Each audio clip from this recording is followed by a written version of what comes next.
Can someone's heinous acts be justified? Does pure evil really exist? Society and any normal human will consider a serial killer an unforgettable monster. But if you take into account his life and background, it makes you wonder, if this was his nature, then who is to blame? It is merely a coincidence that I wasn't born a murderer? This was the thought that made Isayama write the story of Attack on Titan. At the beginning, we and the characters thought that the Titans were evil and they are the source of all suffering in the world. With each mystery revealed, everyone started to understand that the world is not as black and white as we thought, but rather various shades of grey. The hero of one side is the monster of the other. There is no perfect good or bad. Those who have power are the most powerless in this story. The more power you have, the more enslaved you are. So why do people keep doing such horrible things? Why they keep fighting? Why do they still live like that? There's only one answer to this question. Because I was born in this world. 俺がこの世に生まれたからだ。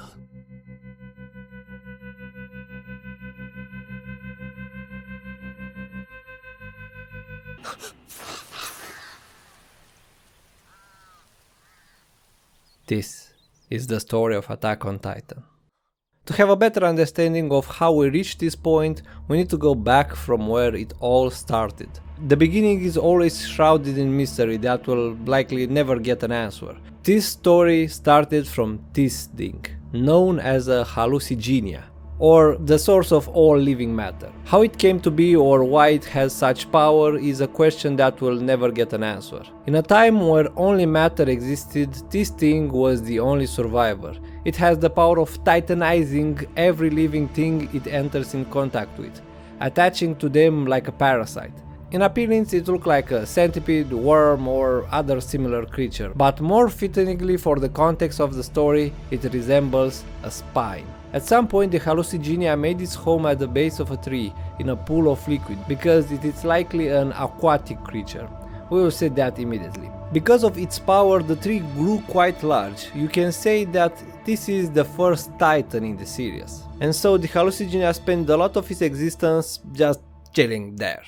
Approximately 2000 years ago, life on Earth evolved quite a bit. Humans started to live in tribes and other small villages and groups. But we mainly focus our attention only on two groups, the Eldians and the Marleyans. The Marley was the biggest and the most powerful nation in that region and probably even the most advanced at that point in time. The Eldians were a small primitive tribe, the exact opposite of Marley. They look more like Vikings while Marleyans look more like Romans. The Eldians wanted more power, so they usually raided villages, killing everyone who opposed them and enslaving the rest. They also cut out their tongues because, well, slaves don't have anything to say, they only have to work. It's worth mentioning that the Eldians hated Marley very much, probably because they couldn't oppose them and they had what they wanted the most: power.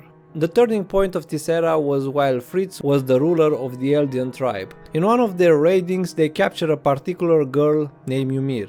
As a child slave, she very much desired love and freedom. One day she finally took the courage and decided to rebel against Fritz, to finally make an act, and this was by freeing the pigs. It was small, but it was a rebellion, and she was happy about that. This was her first act made of her own will, also being indicated by the fact that she has eyes here, probably. The absence of eyes is a recurring theme in Attack on Titan, usually meaning enslavement, lack of a free will, or lifeless in general. When Fritz learned from his slaves what Ymir did, he decided to free her. Free to run while they hunted her. This show really likes to play with the word free. Wounded, she knew this was the end for her. A life where she didn't get the chance to see the beauty of this world. She really wanted to survive. And this is when she spotted something. A massive tree. With her last power she tried to hide in it, but she fell into the pool of water. The hallucigenia spotted her and her desperation. The creature pitied Ymir, so it decided to grant her her wish to not die. After the hallucigenia fused with Ymir's spine, a huge lightning appeared, and the first human Titan was born, the Founding Titan. a massive being over 200 meters tall, with a skull head and her ribs poking out. This was the god and the devil of this world, the most powerful human in history. But as we discussed in the beginning, those who have the most power are the most powerless. Ymir had returned to be a slave. Now, you may ask, why? The story doesn't really give us a direct answer for this, but I think it's pretty clear what happened here. So, let's say Ymir had escaped, but what now? She's around 13, 15, whatever. How she's gonna get food or where she will go? Ymir doesn't have anyone with her. She's alone. After so much time spent being a slave without having a will, now she doesn't know how to have one. She has no purpose or meaning, so she goes back to the only place she knows she is useful. The place that gives her a meaning. This is what long-term abuse does to people. It takes completely their own free will. Now that Fritz controls the most powerful creature in existence, he starts his plan of conquering the world. With her power and massive size, Ymir easily crossed mountains, worked the fields, construct roads and large buildings. Thanks to her, the Eldian tribe had grown substantially. For them she was viewed as a goddess, but for the rest of the world she was seen as the devil reincarnated, because her main job was to kill and destroy everyone who dared to oppose Fritz. How could you stand even a chance against that thing? As a reward for all that Ymir had done, Fritz had given her his seed. She really can't catch a break, can she? 13 years after she gained the power, Ymir had continued to do all the previous mentioned things, and she also gave birth to 3 daughters, Maria, Rose and Sheena. Eldia grew from a tribe to an enormous empire. They had conquered and enslaved everyone around them. At one speech of the newly crowned King Fritz, a Marlian attempted to kill him with a spear, but Ymir jumped to save him. A wound like that normally will be nothing for a Titan shifter. They survive worse. As long as they have a will to live, they will heal back. But then Ymir heard the words, "What are you doing? Get up and work. This is the reason you were born in this world." After she heard that, she just wanted everything to end. In the end, she wanted what she feared the most, death. But the hallucigenia already granted her first wish. Her body died, but her consciousness was transferred into a wasteland known as the Paths, a place where only a giant spiritual tree exists, known as the Coordinate, the place where everything is connected to, Titan abilities, subjects of Ymir, and all these kind of things. The main ability is the connections between memories, past, current and future. The founding Titan made in a way that absolutely everything is as one, including time. Here time has no power. You can be anywhere and see everything. You could speak to any subject of Ymir, even if you and him are living in different eras. When King Fritz realized that Ymir was really dead, he started to panic and tried to bring her back or to take her powers. In the past it was believed that if you eat a creature or something, you will gain its power. So in his desperation, King Fritz chopped Ymir and put her daughter to eat her whole in hope they will gain Ymir's power. I mean, that was his last solution. After Maria, Rose and Sheena had eaten their mother's spinal fluid, they actually got her power. King Fritz didn't know about this as some believe. He discovered this by pure luck. Now let's enter in speculative territory a bit. I believe that the reason the Titan power is in the spinal fluid is because it is the fluid that the hallucigenia lives in. When this thing touched Ymir, the creature started to live in her spinal fluid. When Ymir's daughter ate her spinal fluid, they consumed the liquid and the hallucigenia. Because all her 3 daughters had eaten Ymir, the power was split into 3, and this is when Ymir noticed that the spiritual tree now has 3 branches. But I think that only one of her daughters had consumed the hallucigenia. This thing is actually the founder. So whoever has the founding Titan, it has this thing inside them. In his last moments, King Fritz ordered her daughters to multiply so Ymir blood will never perish, and if they will die, his nephews will eat their spine, and so on, so that King Fritz's world and his titan will live and rule forever. This was the birth of the subjects of Ymir. The titan power was split until there were 9 title shifters: the Colossal, the Armor, Jaw, Female, Cart, Beast, Warhammer, Attack, and Founding Titan. Each with their own abilities except the Founder, who could do anything with the subject of Ymir. But there was a downside to it. After they inherited the power, they would only live 13 years, because that's how much Ymir lived after she gained the powers. It was believed that this was caused by Ymir, who cursed her descendants, so this was named the Curse of Ymir. With the rapid multiply of the Eldians, the tree in the paths had grown countless branches. While the Founding Titan was powerful, in reality his powers was only the bridge or the key to the path, the place where Ymir is. Even in afterlife, she still obeys King Fritz and his blood. She is the only one who can control the hallucigenia, and only a royal blood is able to command her. And by royal blood, it means King Fritz's descendants. She still obeys him because, weirdly enough, she loved him. I know it's weird, but hear me out. It is hinted that she really wants to have a lover. She wants to be loved, but she never got the chance to be with someone. The only one who wanted her was King Fritz. She just wanted someone. That one killed her family and enslaved her is another thing, but again, this is the result of abuse. And her twisted love is what still bounds her to this world, to the paths. The worst of all is that whenever someone wants to use the power of the Titans, she has to manually build from water and sand that Titan. And this is also the case whenever someone is injured and heals back, she builds their body back. Even though for us it seems like an instant, for Ymir it can take even a year to build something like that. Time and space in past work differently. Decades can pass here, and in the real world not even a moment had passed. So basically Ymir had spent an eternity trapped here, begging for someone to come and save her. And 2000 years later someone will respond to her, but she will have to endure this hell until that point. During this, Eldia continued to expand their empire and their world domination. 1200 years ago, Eldia once again attacked Marley, destroying their last big cities.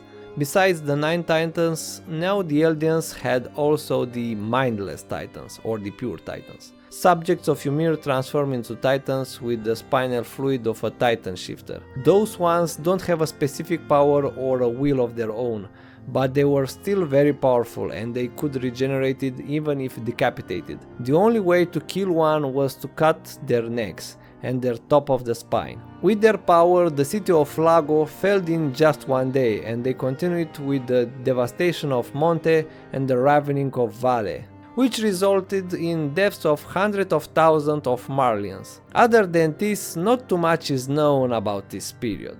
Around 600 years ago, an epidemic started to widespread around the world. It was something similar to the Black Death.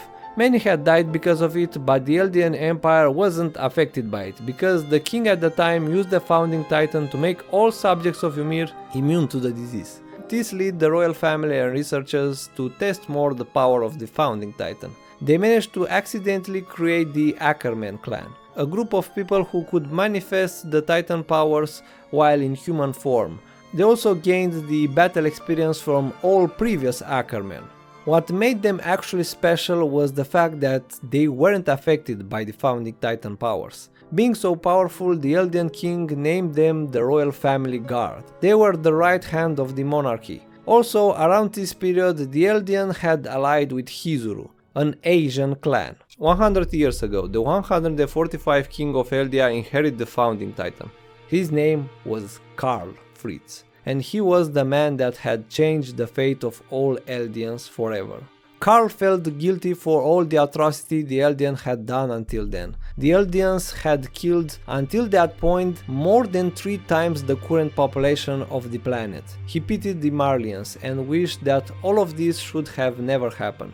He regretted the existence of Eldians and Titans. He took the responsibility for everything and wanted all Eldians to pay for their sins. So he started to act on his plan. He made an agreement with the noble family in control of the Warhammer Titan, the Tybur family. Karl wanted to give Marley everything back. The noble families were constantly in conflict over the control of the other 8 Titan powers. Usually the king would make peace between them, but this time Karl used this opportunity and ignited a big conflict between them. This was the start of the Great Titan War. This allowed the Marlian people to rise up, and with the support of the Tybur family, they overthrew the weakened Eldia and took control of 7 of the 9 Titan powers. By that it means that some Eldians ally with Marley, because well, they can't actually use the Titan powers. Only Eldians can do that. The only exceptions were the Founding Titan and the Attack Titan, who went into hiding after the war was over. The only problem during all of this was the Ackerman family and the Asian clan, who didn't agree with Karl's plans. Because they couldn't be controlled, Karl killed the majority of them. The head of the Ackerman clan offered his life so the bloodline would not completely disappear. Karl accepted, but they lost their nobility. Thanks to all of this, Marley managed to overthrow the Eldian Empire for the first time in history. The next step of the plan was to invent a story that the Tybur family and a Marlian hero named Helos were the ones who stopped Eldians and exiled them with their king. Then Karl took with him as many Eldians he could overseas to the nearby island. He wanted to live a brief period of peace, a world without conflict, so he named the island the Paradise Island. Karl knew that at some point the Marlians will come after the Founding Titan, so in the year 743 he transformed millions of Eldians into mindless colossal titans and ordered them to form 3 worlds with the hardening ability. And just imagine what a task it was for Ymir to make this many colossal titans. She spent an eternity making them. Karl decided to name the worlds after the 3 daughters of Ymir, Wall Maria, Wall Rose and Wall Sheena. He threatens the outside world that if they will come after them, he will unleash the titans within the worlds and he will make them trample the entire world in an event known as the Rumbling. But Karl was just bluffing when he said this. In reality, he said that only to prolong his paradise. If the Marley will really come after him, he will just accept his fate without any fight. To make sure the Eldians will not start any other war, he made a deal with Ymir. Every royal member who will inherit the Founding Titan after him will adopt his ideals of peace. They will be brainwashed by Karl and not be able to oppose him even if they wanted to. The last step was to use the Founding Titan to take the memories of all Eldians within the worlds about the outside world, the Titans and their own nature and history. He told them that they are the last humans on Earth and the rest of the world was killed by Titans, but they will be safe as long as they remain inside the walls. He also placed a couple of mindless Titans outside the walls to discourage any intent of leaving the walls and learn about the truth. Karl also changed the name of the royal family from Fritz to Reis, protect them, and after that they went into hiding, naming someone else the king, but just as an act. The royal family will still rule behind the curtain. The last problem was again the Ackermen, who still retained their memories, so they again were suppressed by the king. So the current generation avoided telling their child about the world before the worlds in order to protect them from the monarchy's purge. So in time they too have become unaware of the outside world. But even after all of this, it wasn't enough. Years later they were still purged, so they took refuge at the edge of the wall, or in the underground city. A place beneath the capital where the poor people live, and because of their suppression by the monarchy they couldn't make too much business. So the Ackerman family lived quite poor. The now Carl Reis got everything he wanted, and when his time had come to an end, he created a secret subterranean cavern where his successors will inherit the founding titan and his ideals. Meanwhile in Marley, things started to take a dark turn. After they got all that power, instead of using it for good, or not at all, they did the exact same thing as the Eldians did. They used the power to take control of the other nations and had become the most powerful one. Marley knew how it was to be a slave and being oppressed by others felt, but that power blinded them, so they became just as, if not even worse than what they hated and demonized. They brainwashed, beaten and killed many innocent Eldians that were left here. All Eldians had to put a band around their arms so everyone will know who they are. They treat them worse than animals. The Eldians lived separately for the rest of Marley, and no one was allowed to go out without permission. Any Eldian will misbehave or not obey, they will either be tortured and killed, or tortured and sent to Paradise Island, where they will be transformed into mindless titans and left to aimlessly wander around there. The only way to be treated at least somewhat as a normal human was to join the warrior program and become a titan shifter and fight for Marley. But they accepted only children and adolescents because it's easier to manipulate them. This cruelty led to the creation of several groups known as the Eldian Restorations. Around 80-60 years ago, a young homeless girl was taken into a cult to become their goddess figure, so she was named after the founder. She was named Ymir. The head of the group did this in order to keep the members still sane and to give them hope. They told them that Ymir had royal blood, so they started to worship her until Marley had discovered them, and after the walk of shame, all of them were sent to the paradise and transformed into pure titans. Ymir wandered around the island until she buried herself underground, probably because of guilt, and she remained there for many decades. The Eldians grew more restless and the restorationists had become more numerous. One of those restorationists was the father of Eren Kruger. The group was led by the remaining members of the royal Fritz family on Marley, but some of the members, including Eren Kruger's father, were captured and burned alive by the Marley public security. Eren Kruger hid in a closet and watched how his dad burned to death. In that day he swore that he will take his revenge on Marley and restore Eldia to his glory. The restorationists, besides the royal family members, also had a secret weapon, the Attack Titan.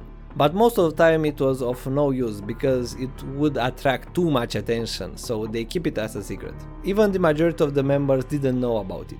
Thanks to an Eldian doctor, Kruger was able to pass the blood test as a Marleyan, and he entered the public security as a spy, but in order to make his cover perfect, he needed to beat, torture and transform into pure titans many of his fellow Eldians. In the year 817, the newly invented Zeppelins took a test flight. A young Grisha Yeager and his little sister Faye wanted to see it more closely, so Grisha decided to take her outside the walls to see the Zeppelin. Oh boy!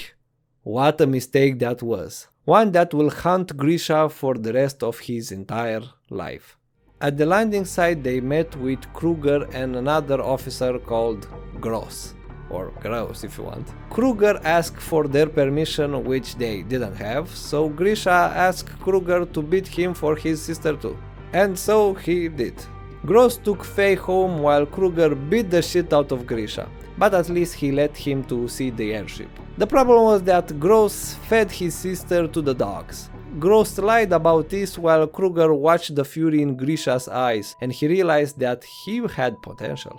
2 years later, Kruger inherited the Attack Titan. When Grisha was 18 years old, he became a doctor, and one of his patients was Grice, a relative of Falco, who told him he is a restorationist and informed him about his sister's death. He was probably told to do that by the informer who was known as the Owl, but nobody knew his true identity, except us who we knew that it was Eren Kruger. He wanted to recruit Grisha. After learning the truth, Grisha had joined the restorationists and slowly had taken the leadership. At some point the Owl sent the last member of the royal family to them, Dinah Fritz. Grisha made a plan to go to the island and regain the founding titan with the new royal blood. Later they married and had a child with royal blood.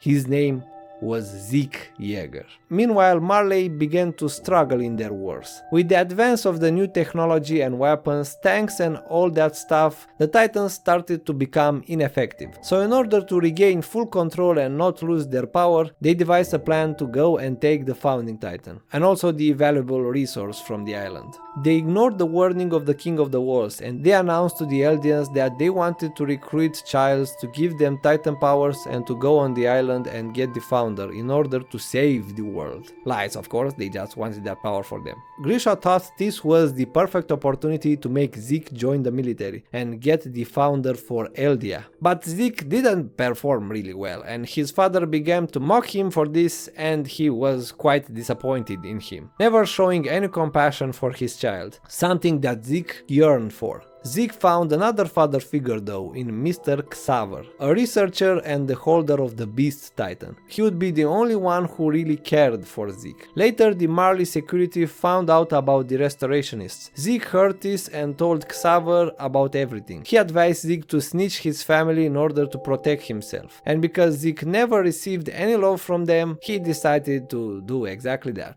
Only then Grisha had realized that he did the same thing as his father did to him, brainwashing his own child for his own sake. In the year 832, all the restorationists were tortured and taken to the Paradise Island. Everyone was transformed into pure titans, including Dinah, who transformed into the Smiling Titan. The only exception was Grisha, who was saved by Kruger.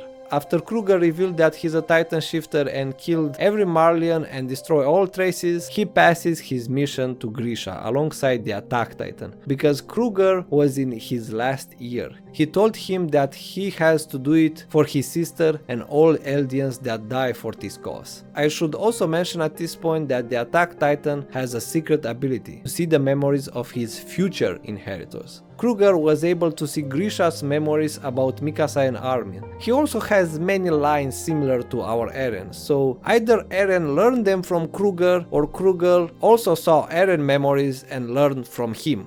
I should mention at this point how the future works in Attack on Titan. The world of Attack on Titan is a deterministic one and the future is set in stone from the start. That means no matter what you'll do, the future will be the same because that future already happened with all of your decisions. If you see the future, that future is set in stone because if you could change it, you wouldn't have seen it to begin with. So from day one of Attack on Titan, the future was already determined. Grisha took the Titan powers and made it to the walls and started to live as a doctor in Shiganshina. When a sickness struck the town, Grisha was able to cure everyone with his advanced medical knowledge. Because they live in isolation, the island didn't evolve too much, but they managed to invent something revolutionary for them, the ODM gear, an equipment with a high pressure gas and anchors that allowed them to fly and move really fast around, plus a set of really sharp swords. They discovered that the Titans have a weak point, their necks. With this they managed for the first time to fight back against the Titans, and the Scouts were formed, a military group that will go outside the walls in order to regain their territory. But very rarely they achieve anything, and most of the time they died for nothing. This is why the royal family didn't act about this, because it was not a problem for them. They, like I said, very rarely achieved anything at all. The king of the walls at that time was Uri Reis. At one point he had met with Kenny Ackerman. Uri felt sorry for all that happened with the Ackerman clan and decided to stop the persecution. He apologized for what his family did and made Kenny his right hand, giving him back his initial role as an Ackerman. Later Kenny went to visit his sister, but he found her dead and her child starved in a corner. Kenny took Levi and raised him for a period, teaching him how to fight and how to survive. Years later, Levi will be recruited by Erwin to be a scout. But back to Grisha. After he cured the sickness, Carla fell in love with him and later married, and in the year 835 they had a child who was named after the guy who gave Grisha his mission. His name was Eren Yeager. Also around this time, Rod Reis, Uri's brother, had a relationship with one of his maids, and because of this she was exiled to a farm, and had an illegitimate child with him, who was named Historia. I think I should mention that Rod already had a wife and 5 children, but who am I to judge? In the year 842, Frida Rez inherited the founding titan from her uncle Uri. Then, after she learned about her half-sister, for the next 3 years she would frequently visit her as a mother figure, but she would erase every time Historia's memories about her in order to protect her. Still around this time, Marley chose their next warriors. Zeke learned from Mr. Xaver that it's possible to use the founding titan to stop Eldians from reproducing, and thus the terror of the titans will disappear with them. After that, Zeke inherits the Beast Titan and began his secret mission. Because of his royal blood, who Marley didn't know about, Zeke was able to control the pure titans made from his spinal fluid. Reiner Braun wanted to gain the respect of his parents, but he wasn't a very good candidate. But thanks to Marcel, he was chosen instead of Porco. Marcel spoke ill of his brother in order to protect him. The last worth mentioning thing in this period is that Mikasa's parents were killed by some human traffickers. Eren saved her by killing them, and Mikasa began to live with the Jaeger family for the next few years. During all this time, Grisha used his position as a doctor to learn more about the Rez family and their location, and he actually found it quite earlier. The time he had spent with his new family made him slowly regret what he has done with his former family and what he has to do. But his memories made sure to remind him. During all this time, Grisha saw the memories of his son, Eren, staring at him. He saw glimpses of him and Zeke following him around. Grisha knew what he had to do. He already saw that he will kill the Reis family and take control of the founder. In the year 845, 4 Marleyan warriors were sent to the island: Reiner, Berthold, Annie and Marcel. Halfway to the wall, they set up a camp right where Ymir was sleeping, and with a surprise attack she managed to eat Marcel and Gay the Jaw Titan. Scared, the warriors ran, but Reiner told them that they still need to continue their mission. During that day, Eren had a dream where he saw everything that was about to happen. About his mom, the Tybur family, even his last moment with an older Mikasa. When he woke up, he started to cry, but he immediately forgot about that. More of that when we will have the proper context, which is at the end of the video. Later, Grisha heard that Eren wants to join the scouts. Then he knew what will happen next. He again saw Eren from the future, so he told young Eren that when he comes back he will show him what he keeps in the basement. Grisha knew this was the day where he will finally go after the founding titan. The day he feared the most had come. Eren and Armin discuss about the outside world that they saw in a book and how they wanted to explore it, but they were trapped in a cage where they are not even sure it can protect them. This was the moment when the warrior had reached the wall. With the hole of Shiganshina made by Berthold, the hole in Wall Maria made by Reiner, and the titans called by Annie, the fall of the world inside the walls started. When Berthold came out of the Colossal Titan, he met the Smiling Titan, aka Dinah Fritz. But luckily for him, he just passed by him and went directly to the Jaeger family house. There are 2 reasons why this happened. One is that Dinah promised she will find Grisha, even in that form. But the other one is that Eren, 9 years from the future, after he got the full power of the founding titan, knew that Berthold wasn't supposed to die in that day. So he influenced Dinah to ignore him and lead her to the path to his house in order to make his current events happen. Yeah, I know. Eren is very weird and fucked up in the head.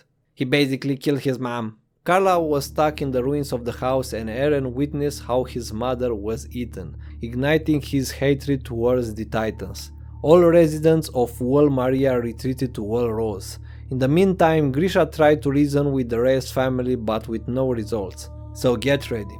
At this moment, alongside Grisha, Eren and Zeke from 9 years into the future were present, and also Eren from 5 years into the future was watching all of this. So there were 2 Erens here at this exact point and location in time. Grisha tried to transform because he knew this is the future, but he lacked the courage to do so. That's when 9-year future Eren pushed him to do it, telling him, "Did you forget the reason why you are here? For our sister, for Kruger, all fellow restorationists, for Dinah, you have to avenge them. Isn't this the story we started?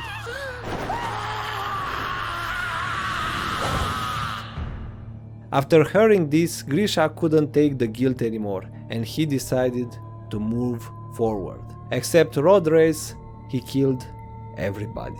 Then Grisha had a mental breakdown because of what he just did. He asked Eren why he didn't show him everything. If Carla is safe, was this the only option? Grisha also saw the rumbling and how many people will die. But then he saw future Zeke and apologized for everything. Lastly, he asked Zeke to stop Eren. 9-year future Zeke and Eren disappeared after that. And 5-year future Eren saw everything, and he also saw his future from his dad's memories. He saw what he would become. Grisha rushed back home, and when he found current Eren, he asked him where is his mother, and Eren replied she was eaten by a titan. Grisha's second wife died. Blinded by hatred, he had stopped caring about anything. He told him that he needs to avenge his mother, and he instructs him that he needs to reach the basement to learn the truth. Then he passes the attack and founding titan to Eren. In this process, Eren lost his memories and had no idea about his powers. The warriors and Ymir managed to infiltrate in the walls thanks to the panic. They hoped that the king will react to the attack, but the response never came. So for the next few years they will try gather as much information about the founder's location as they could. A few days after, Rod had came to claim back his child Historia, but Kenny, the church and the military police didn't like that. Kenny killed Historia's mom. Rod manages to reach an agreement. They will leave Historia alive, but she has to pretend that she is just a normal person and live far away. Her name was also changed to Krista Lenz. Ymir heard about this from a church and thought that she and her might be the same, both pretending to be someone else. 3 years later, Eren's group, the warriors, Ymir, Krista and many others joined the military for training. For the next 2 years they will train to use the ODM gear and how to kill titans. Eren started to befriend Reiner and made him his role model. He also befriended Annie, who taught him how to fight. In the year 850, the warriors started to grow impatient, and they started a second attack in hope that maybe this time the king will respond. As the first time, Bertolt destroyed the gate of Trost district and the battle with the new cadets and titans started. But Reiner didn't destroy the walrus because they noticed something. Eren had transformed into a titan. They weren't sure if this was the founding titan, but they didn't have too much time and this was their only option.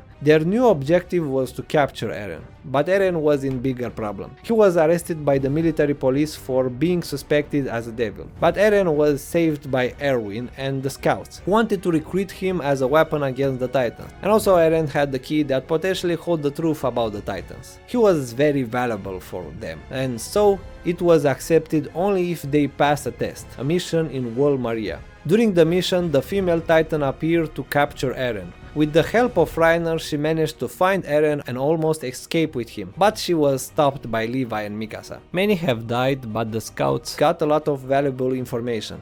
Thanks to the information Armin provided, they found out that Annie is the female titan. For the next part of the plan, only the ones who Erwin trusted the most were informed and take a part of this, so the other imposters will not interfere. With the help of Eren, they managed to defeat Annie, but before they could capture her, she crystallized and remained there without providing any information for them. So basically, lots of residents within Wall Sina died for nothing. After the whole battle, Erwin and the scouts found out that Bertolt and Reiner could also be Titan Shifters. While all of this happened inside Wall Sina, in Wallrose the rest of the cadets had met with the Beast Titan. Marley started to grow impatient because they didn't see any results for 5 years, so they also sent the Car Titan and Zeke there. In a night they were attacked by Zeke's Titans, and in a moment where they were surrounded, Yumi revealed that she's a Titan Shifter too. Thanks to her they managed to survive the night and the scouts arrived. Later that day, because of the pressure, Reiner and Bertolt also revealed that they are Titan Shifters.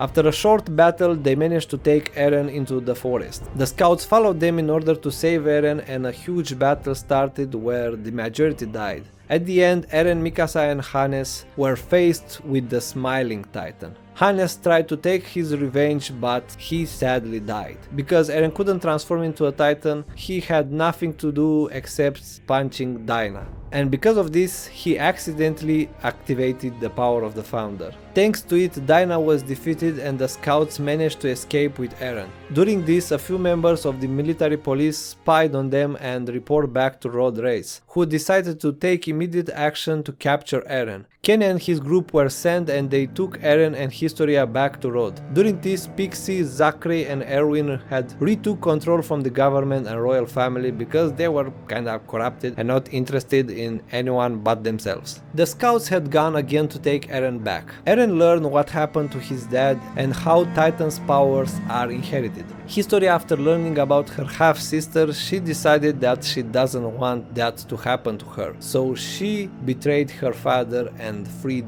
Eren. Rod leaked the Titan serum and transformed into a 120 meters Titan. Why? Simply, I have no idea. After Eren drinks a strange bottle, he gets the hardening ability and managed to protect him and the scouts from the falling rocks. After the scouts and Eren took care of Rod Reis, Historia dealt the fatal blow and soon she became the next king of the walls, giving people in the walls back their freedom and especially the information. With the new hardening ability, everyone knew what they had to do now. To go back and seal the gate of Wall Maria and Shiganshina, and finally to see what is in the basement. For the next 2 months, Eren will learn how to properly use the hardening ability. After the training, they start to move towards Wall Maria in the night when Titans are sleeping. When the scouts almost reached the wall, the Car Titan reported back to the warriors and they started to take their position for their plan.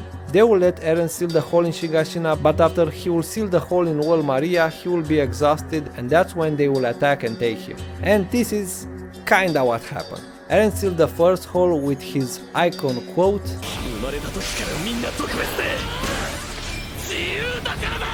but before they sealed the second one, Armin had an idea. What if they hide in the walls, just like the Titans in Wall Sina? Thanks to this, they managed to discover Reiner and the battle begins.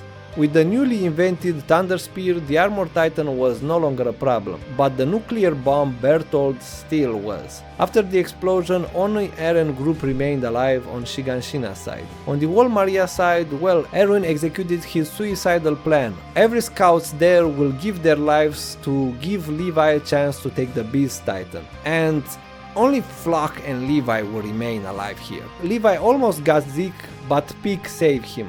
Back to Eren's group, again thanks to Armin's plans to burn himself, Berthold was captured. Zeke and Pieck managed to save Reiner and he promises he will save Eren one day. In the end, the scouts had to choose to give the Colossal either to Erwin or Armin, and Levi decided to choose Armin, and he became the next Colossal Titan. The warriors had to retreat back to Marley with only this very little information and -2 Titans. Well, it was almost 3, but thanks to Ymir's surrender, they took her back and feed her to Porco, who had become the next Jaw Titan. Because they were away for so much time, Marley kinda started to lose battles. Even after they came back, they will be in a war for the next 4 years. Meanwhile, on Paradis, after the big battle, the scouts managed to enter in the basement and learn everything about the world outside the walls from Grisha's books. After that, at the ceremony, Eren kissed Historia's hand and, as we already discussed, Eren saw his future self 4 years later. We don't know how much he saw, but we know that he saw quite a lot. From this point onward, Eren and the story of Attack on Titan will be changed forever and never be the same until the end. 1 year after this, thanks to a clever invention, all the Titans were killed and the scouts finally reached the sea. But Eren already saw all of this. And then it came the renowned question.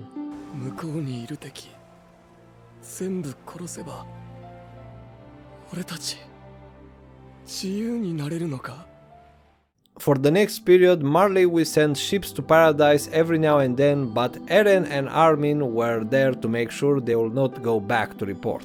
On the boat, there were a few Marleyan traitors. One of them was Yelena, who was a disciple of Zeke, and was sent to tell the scouts that he has the ability to allow Eren to use the Founder and save Eldia.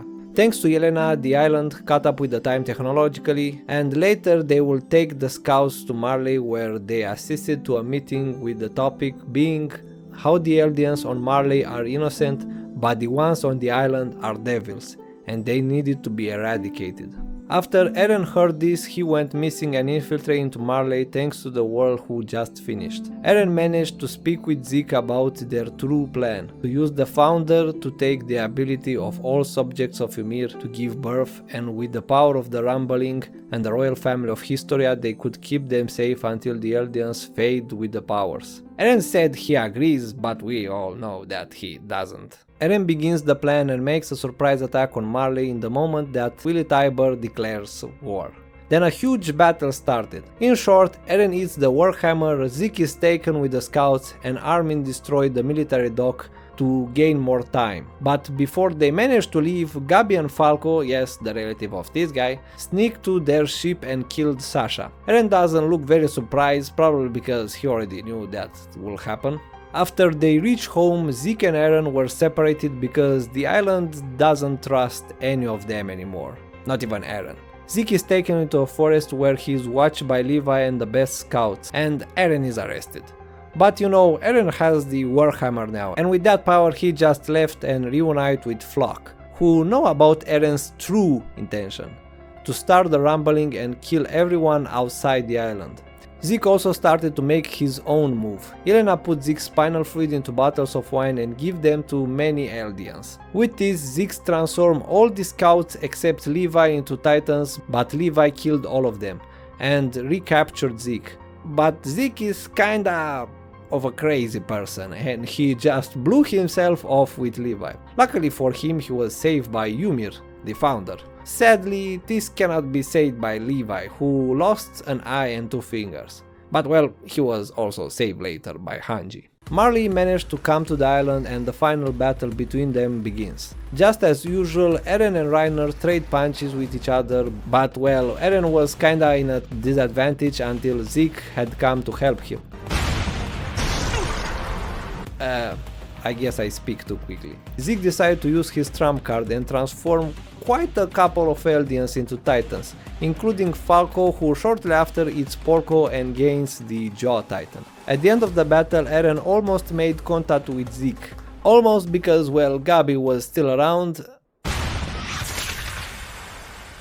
but somehow they still managed to make contact, and boom, Zeke reached the paths. But he had to wait for Eren. He waited quite a while, so in this time he undone the vow-renouncing war and learned a lot of things about Ymir and how she is a slave to the royal blood. He suspected that Eren might have different plans, and he thinks that it is because of their father brainwash. So when Eren finally arrives in the pass, Zeke already prepared the test for him, and well...